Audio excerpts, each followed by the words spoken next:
the IRS, or the capacity to hear the truth.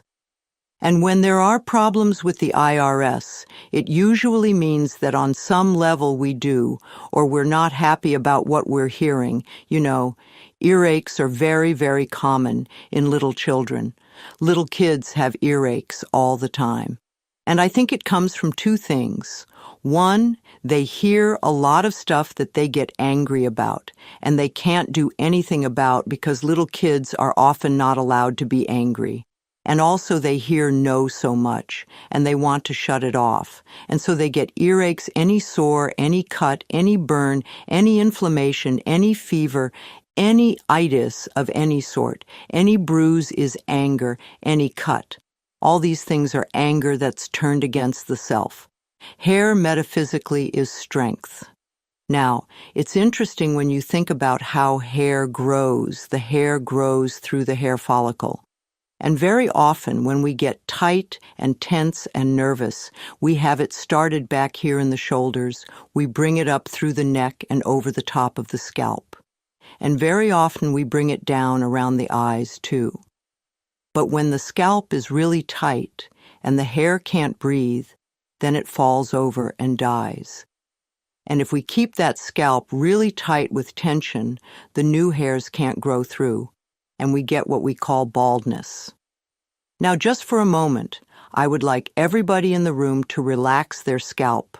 Okay, did your scalp move? You don't have to tell me, just know yourself.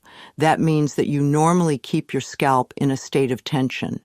And it might be a wonderful exercise for you about 10 times a day to just say, scalp, you can relax, just let go. And begin to make a habit of relaxing your scalp. Tightening your scalp does not do anything in the world, doesn't make you brighter or stronger, won't get the girl or the guy. It doesn't lose anything, all it does is make tension for you. So let your scalp relax. The eyes have the capacity to see. And when there are problems with the eyes, it means that there's something we're not willing to see, or we're afraid to see, or we don't know how to see. It can be past or present or future. It can be part of our life or all of our life, or we can see life through two different ways. If you have astigmatism, it's like we see life in two different directions. I do not believe that the reason people begin to wear glasses is that they're getting older in middle age. I think that what happens is many people spend a lifetime of saying, I don't want to see that. I don't want to look at that. Don't show me that. Don't let me see there. And remember the eyes. The cells in the body began to listen to what we're saying. They hear everything, and they began to turn the sight off. When I see a little child wearing glasses, I know they always know there's stuff going on in that family. They don't want to look at the mouth is the capacity to break down ideas for analysis and decisions and discrimination and taste like you would food. Teeth problems are almost always long-standing indecision. The throat is the avenue of expression.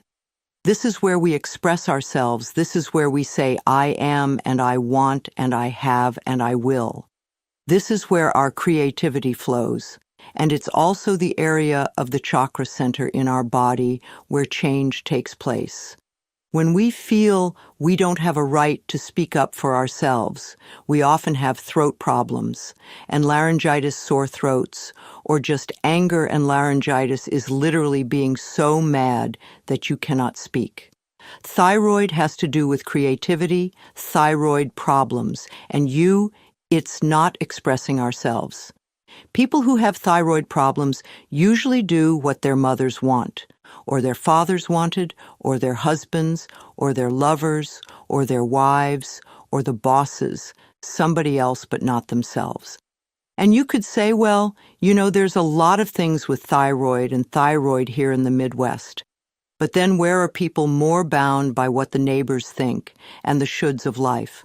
All right, shoulders have to do with burden-bearing, carrying the weight of the world on your shoulders, taking other people's problems and carrying them and not being free to shoulder your own responsibilities. However, We can make light of them. They don't have to be heavy burdens. The experiences we have in life do not have to be heavy burdens. They can be experiences. There are certain things in life that are normal and natural to life. And it's part of our experience, being born, growing up, having relationships, ending relationships, getting jobs, ending jobs, getting married, having babies, people dying ourselves. These are normal and natural parts of life. And they're experiences that we're all meant to go through so that we have that experience. Arms and hands hold and embrace ideas and events and situations and experiences. And when we have problems with the arms, it usually means that there's some experience that we're going through that is difficult to embrace, or perhaps it's too much. The lower part of the arm has to do with your abilities, and the upper part, your capacity. Now, I've noticed something, that when people nurse someone who has been ill for a long time, they often have upper arm problems. It's like they have the ability to do it, but their capacity gets stretched, and it becomes too much, and it's almost a burden. Hands hold and grasp, and they hold lightly and lovingly, or they clutch. And when there are problems with the hands, it usually means that there's something that you're experiencing and going through that is too difficult to handle. There's a problem with it. Fingers have to do with details. Our back. The back is the support of life. This is where we're supported by life, where we feel supported by life. And when there are problems with the back, it usually means that on some level we feel that we're not supported. The upper back has to do with the feeling of the lack of emotional support. It's like my husband doesn't support me, or my wife doesn't support me, my lover doesn't support me, my friends don't support me, my boss feeling unsupported. The middle back has to do with guilt, all that stuff back there. And the lower back usually has to do with finances. And where do we have so much problems with the lower back? Sciatic nerve is almost always money, fear of money, not money itself, but the fear of it. And it has absolutely nothing to do with how much you have. It's how you feel about it. You know, so many people think that money is the most important thing in the world, and if they don't have money, they would just die. But that's not true. There is a substance that is far more precious and far more important to us that we literally can't live without. What is that? Love no parent. Plenty of people are miserable and lonely most of their life, and then live, air, your breath. Your breath is the most important thing, that you have the most precious thing. He didn't take another breath, you wouldn't last 3 minutes, and you'd never get out of this room. And yet we absolutely take for granted that our next breath is there. Look at us, we're all in this room breathing. And I'm not saying don't breathe, there's not enough for me. We assume that it's there, and when we exhale, we don't think about where's my next breath coming from. Now, if the power that created us has given us enough breath to last for as long as we shall live, can we not begin to trust that the other things will take care of themselves? See, life is here for us. Life is here to support us, to take care of us, to be here for us. The entire planet has been put here for us to play with. We have everything that we shall ever need. It's already here, only we have to know it, and we have to trust it, and we have to acknowledge it. Do you realize that there is more food on this planet than people could possibly eat? There's an incredible amount of food. Yes, it is true that there are people starving. The food is here. There is more money on this planet than we know how to count. The money is here. Now, there are lots of people who are very broke, but the money is here. There are billions of people on this planet. And yet you will have people tell you that they're lonely. Has nothing to do with not being people. It's what we're doing with our heads. Everything is here for us. For every disease on this planet, there is a plant that will cure it. Everything. Everything is here for us. And the more we begin to trust life and acknowledge the beauty and magnificence of our own being, the more we find everything we need, it just pops up. Okay. Lungs have to do with taking in life. This is the breath of life. This is where we take in life, and we have the ability to take in just enough to get us by.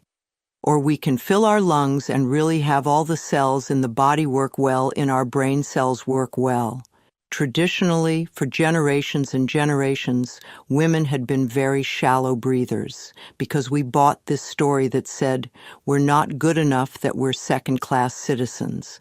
And we began to believe that we didn't have the right to take up very much space. And we barely had the right to exist.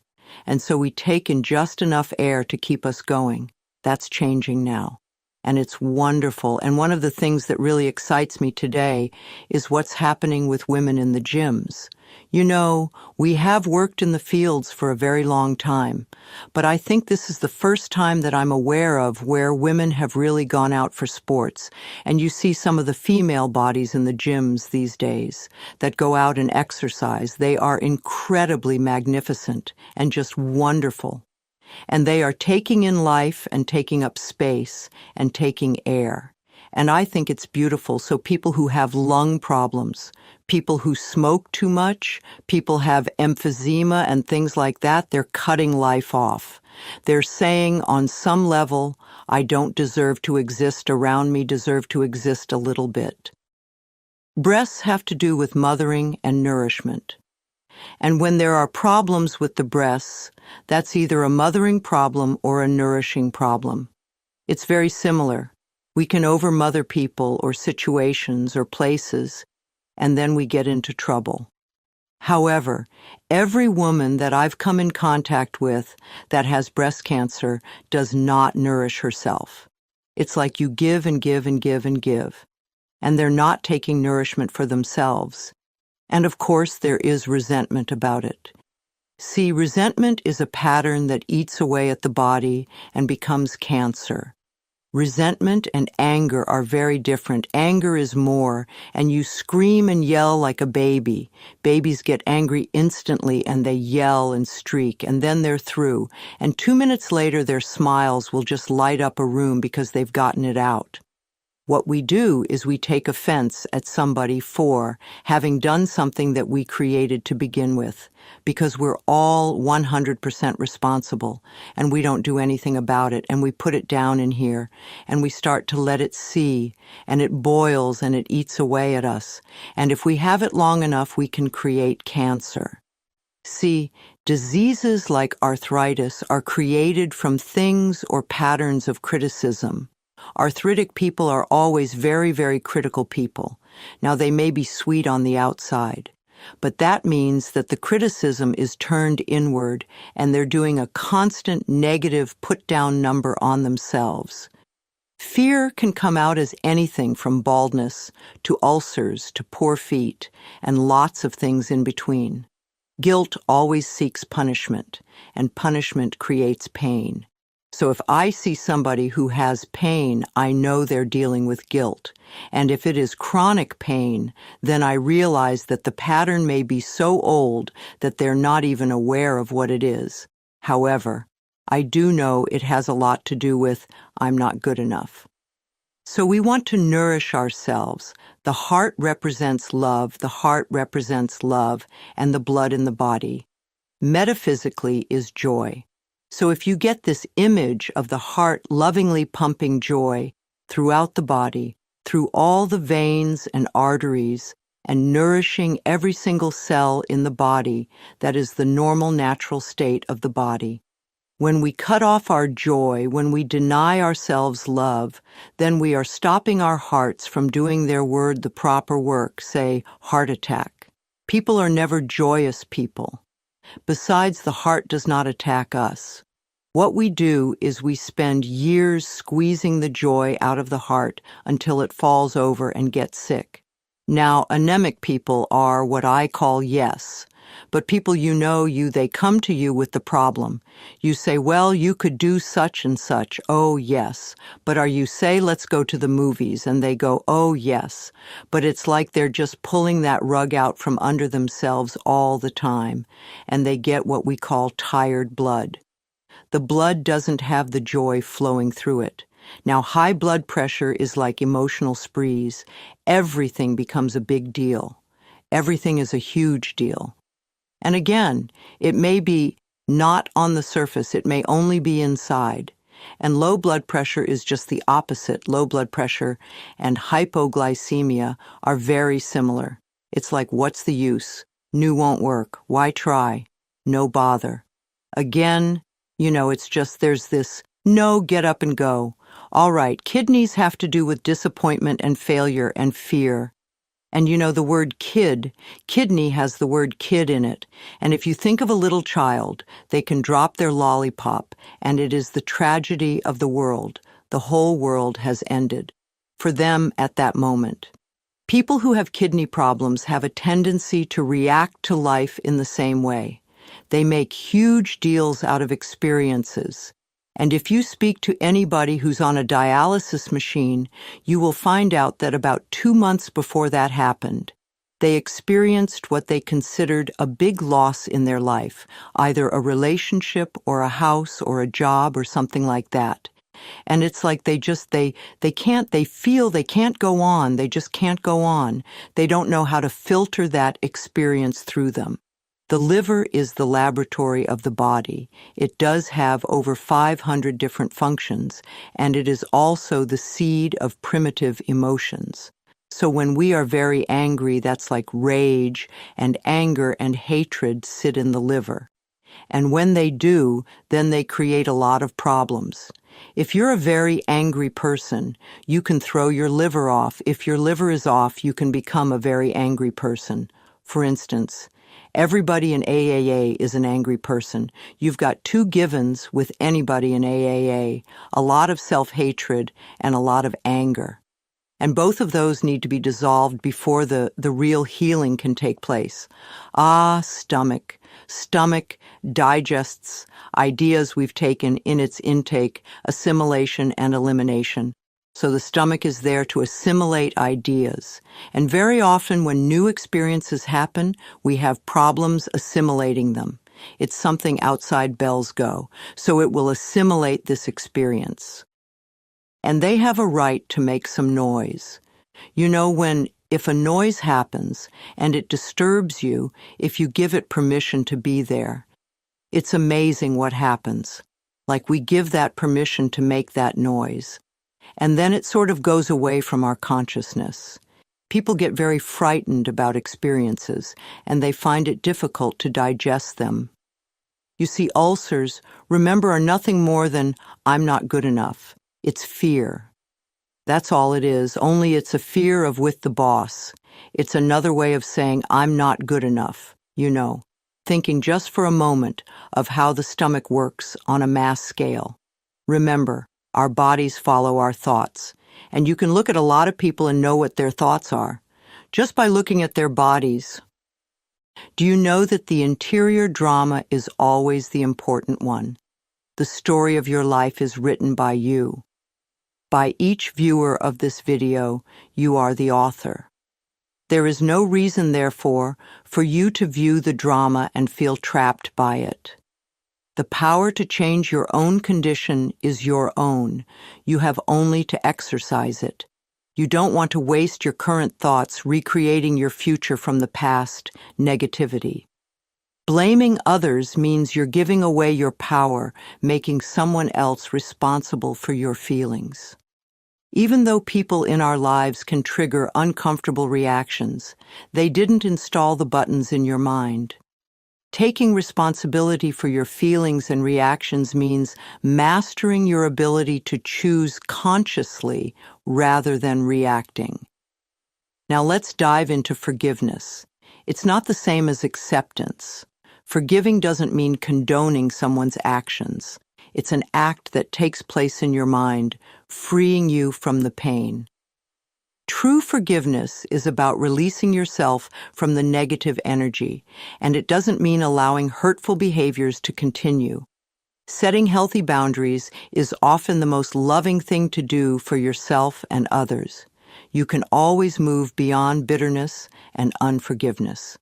Choose thoughts that make you feel good now and create positive habits that will serve you well forever. And now, let's explore prosperity. Focusing on lack only creates more lack. Resenting others' wealth puts up a barrier between you and abundance. Open your mind to new ideas about money, and prosperity will come. Never believe there's never enough money or that money goes out faster than it comes in. These thoughts create financial difficulties. Winning the lottery won't solve your problems. If you don't change your consciousness, you deserve abundance by changing your thinking and allowing the universe his riches to flow through your life. By affirming, declaring, deserving, and allowing. You can demonstrate wealth far beyond what a lottery could ever bring. So, choose your thoughts wisely. Embrace forgiveness and open the door to abundance. By shifting your consciousness, you have the power to create a joyous, fulfilling life. It's all within your reach because you have the freedom to choose. Also, honesty or the lack of it can impact your prosperity. Dishonesty can be a significant barrier to your abundance. The universal law of cause and effect states that what you give out in life comes back to you. If you take from life, life will take from you. This goes beyond just physical theft. It encompasses stealing time, robbing others of respect, or taking relationships for granted. All of these actions signal to the universe that you don't deserve the good in life. And that's a belief that needs changing. Take a moment to consider your beliefs around money and recognize any that might be blocking its flow into your life. Change those beliefs and embrace new, abundant thinking. Even if no one in your family has practiced this, you can open your mind to the concept of money flowing into your life. Prosperity thinking can be your path to abundance. In my journey, I found 2 prosperity affirmations that have worked wonders for me. My income is constantly increasing, and I prosper wherever I turn. Consistent practice made these affirmations a reality, even when I had very little money to start with. I've always believed that business is a place to bless and prosper each other, not a cutthroat race to the top. At Hay House, our publishing firm, we've maintained honesty, honor, and respect for others, leading to a fabulous reputation and a flow of abundance. So remember that being honest and trusting in prosperity, thinking can open the door to a world of abundance. It's within your reach if you change your beliefs and create a life of joyful giving and receiving. Now let's explore creativity. You have a wealth of creativity within you, waiting to be expressed. Don't limit yourself with negative thoughts. You can access the creative flow of the universe. Be mindful of any false assumptions that may have stifled your creativity in the past. Creativity is not just about being an artist. It's in your everyday actions and expressions. Every moment of your life is a creative endeavor. From your job to your relationships and even your self-esteem, so let your unique talents and abilities shine. Understand that divine guidance is always with you. Trust in the divine discontent that calls you to express yourself creatively. Remember, Spirit makes no mistakes, and when you follow your desires, you'll be guided toward fulfillment. Embrace the creativity within, whether it's in making your bed, cooking, working, gardening, or showing kindness. Find satisfaction and fulfillment in your creative expressions, and trust in your divine calling. Let's discuss relationships, particularly in the context of love. Many of us prioritize personal relationships, especially romantic ones, as they often bring joy and fulfillment to our lives. But sometimes the pursuit of love can become a frantic search, leading us down the wrong path. When we search for love out of neediness, it usually results in finding the wrong partner. Neediness indicates a lack of self-love and approval. It's a sign that you are missing love and acceptance from the most crucial person in your life. You might end up in codependent and unfulfilling relationships when you're needy for love. However, the truth is, you can't create love in your life by focusing on feelings of loneliness or neediness. These feelings tend to push people away. What you focus on matters.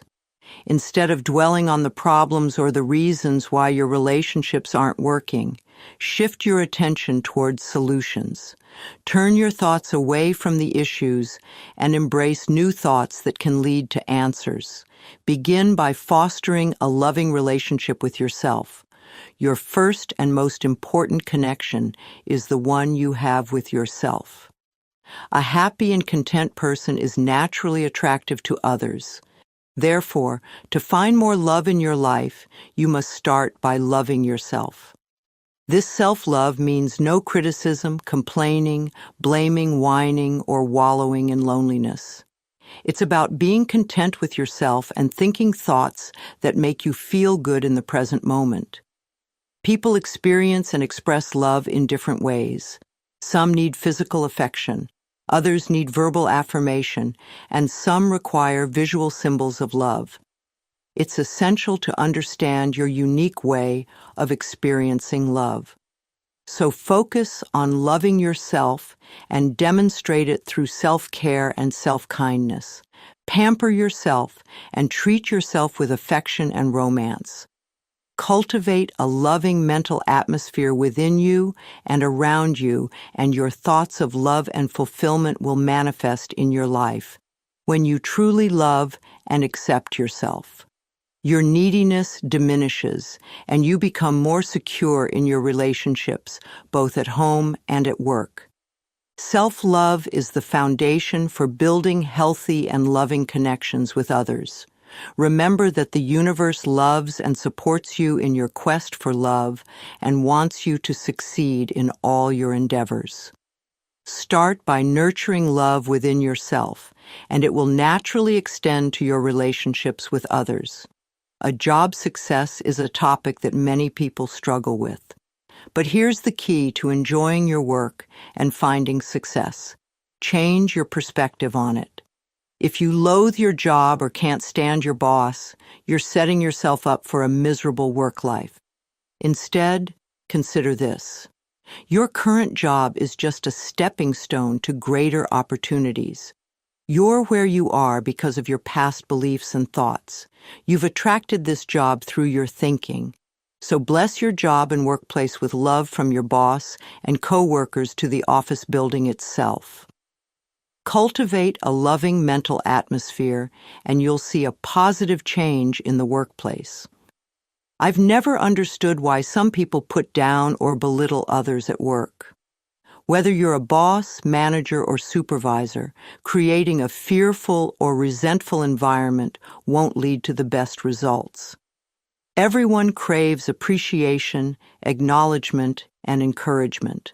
By supporting and respecting your employees, you'll get their best work in return. Now, the belief that it's hard to find a job may be true for some, but it doesn't have to be your truth. You only need one job, and your mindset will pave the way for you. When you hear about negative trends in the job market or the economy, affirm that it might be true for some, but not for you. Declare that you always prosper regardless of external circumstances. This shift in your thinking will help you open the door to a successful and fulfilling job. I want to remind you of the incredible power that lies within your thoughts and beliefs. Your thoughts can shape your reality and your life experiences. Remember to treat yourself with love and kindness, as you deserve all the good things life has to offer. You can transform your life by letting go of negative beliefs, practicing affirmations, and embracing self-love. You have the ability to create a life filled with love, prosperity, and happiness. Embrace change, welcome new opportunities, and know that you are worthy of all the blessings the universe has to offer.